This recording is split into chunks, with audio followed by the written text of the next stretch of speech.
Deməli. En sevdiğim. Nihayet ki biz bunu aldık. Azərbaycan Decathlon. Azərbaycanın gidiyor. Deməli çok pratik. Çok pratik, çok bile rahat, yüngül. Eyni zamanda da çok möhtəşəm. Gəlirəm.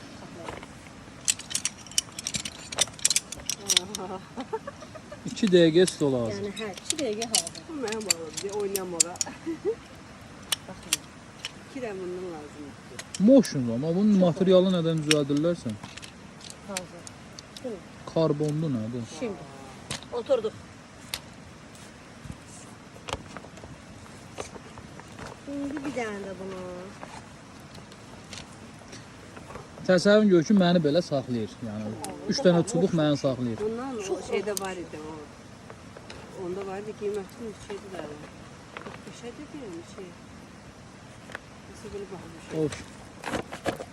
Danışıb eləməsən 1 dəqiqəyə hazırlayırsan.